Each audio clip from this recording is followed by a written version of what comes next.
7:18 in Trinidad and Tobago. So not only are we counting down towards an election in Trinidad and Tobago on August the 10th, but we're trying to make sense of the saga of the general and regional elections of Guyana of March the 2nd, because in the latest development, the lawyers for Ms. Senga Jones have formally asked the Court of Appeal to set aside the decision of the acting Chief Justice Roxanne George Wilshire upholding the validity of the national recount of votes from the March 2nd polls. This means the people of Guyana have to withstand yet another recount and more delays before official results can be declared. Well, let's get a sense of this now from the candidate for the Prime Ministerial Office of the PPP Civic. He is Brigadier Mark Phillips. Brigadier Phillips, thanks very much for joining us this morning.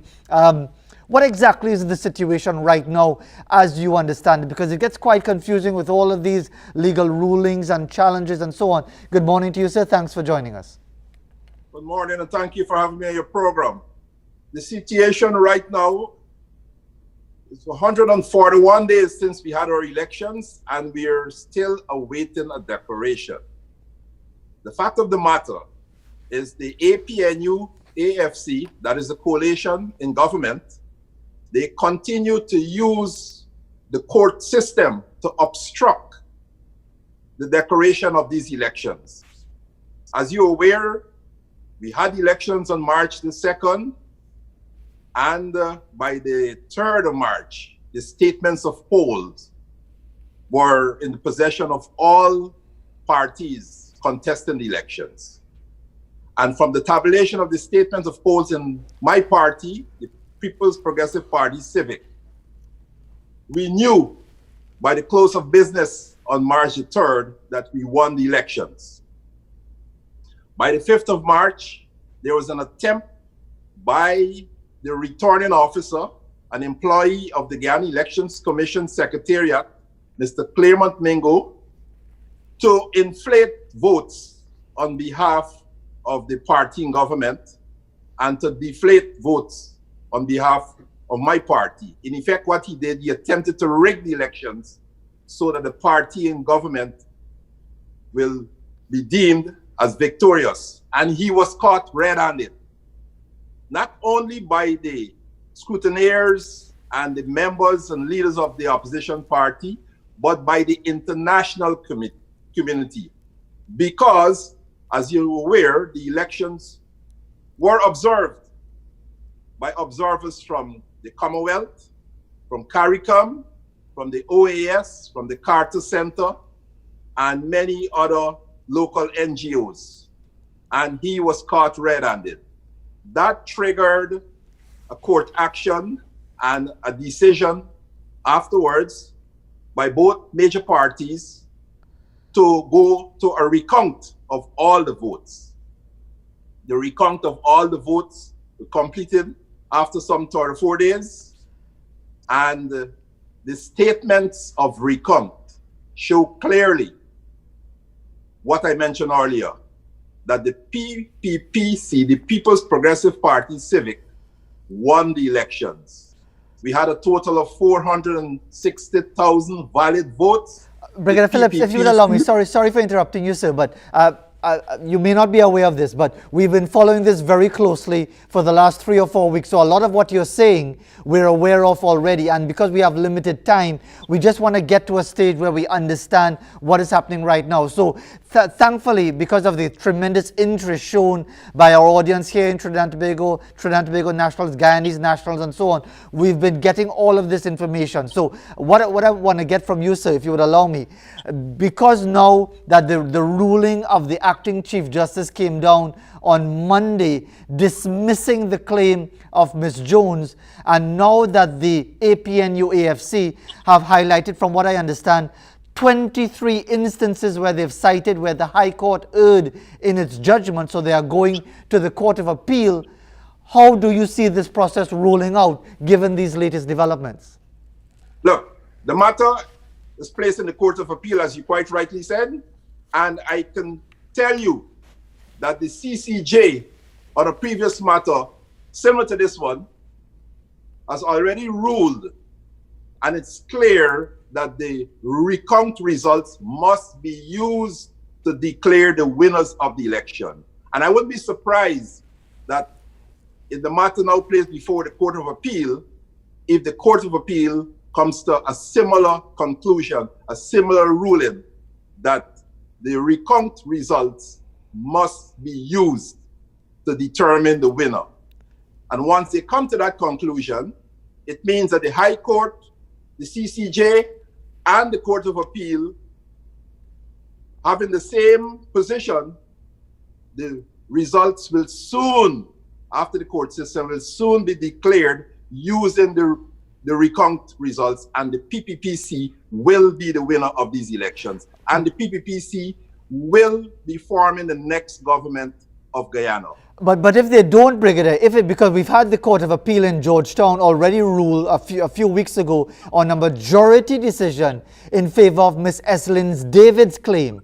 What would happen if it is that the Court of Appeal, again, whether majority decision or unanimous decision, rules in favor of the APNU-AFC claim? Well, it's fair. If they rule in favor, the matter goes right back to the CCJ.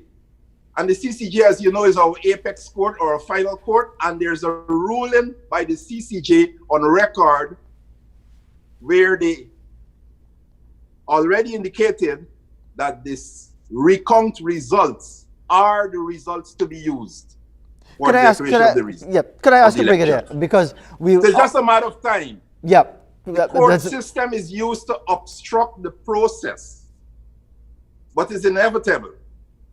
The process will end with a declaration of the results as soon as the court system is being utilized, and it will be based on the results of the recount. Brigadier, is there any validity to the claim by the APNU-AFC and via Mr. Aubrey Norton, who we've been interviewing a couple of times, that there was many as 41 boxes with no documentation, and their claim is that the ruling of the acting Chief Justice did not take into consideration all of the issues associated with the election process in which they are claiming corruption in favor of the PPP Civic?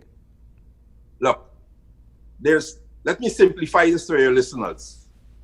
According to the Representation of the People's Act, that's the law governing elections in Guyana, whatever allegations you have, you are allowed to place it before the courts in the form of a petition. In the form of a petition before the courts. And that can only be done after the declaration of the elections results. And I know you have similar laws in Trinidad and Tobago. So all that they're mentioning there are just deemed allegations. The onus is on them to have their evidence and go before the court after the declaration of the results, because the Guyana Election Commission is not a court. The Guyana Elections Commission cannot try a case. All they can do is run an election and declare who are the winners and the losers. Any party that feel aggrieved and would have itemized their allegations after the declaration of the elections, the law provides for them to go before the court in the form of a petition.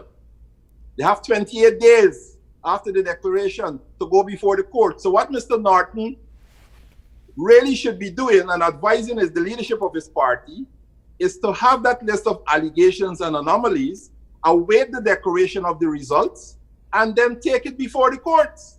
The law provides for that in Guyana, as against trying to obstruct the process towards the declaration of the results. And you know what? They're doing that because they know clearly that twist it or turn it, the APNU-AFC lost these elections. The PPPC won the elections, and the PPPC will be forming the next government. They're trying to remain in office through fraudulent means, and they're trying to obstruct the process towards the declaration of the rightful winners. And Brigadier Phillips, because it's almost 5 months now since that election of March the 2nd, when, from your understanding of the process and the legal process, when can you expect a ruling on this latest appeal from the Court of Appeal? When is that going to happen?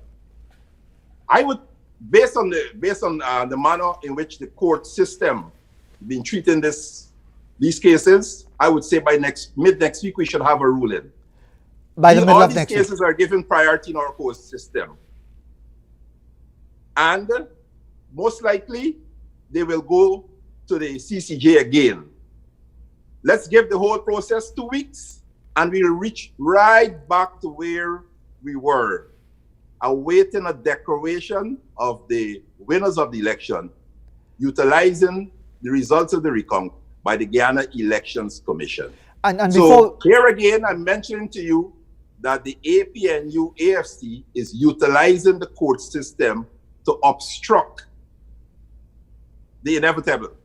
and before we conclude, Brigadier, because I asked this question of all our guests in relation to this situation, as the time goes on and as the frustration grows on both sides, how much longer is this creating a level of unrest within the Guyanese community? Are people being patient? What is your sense of this situation?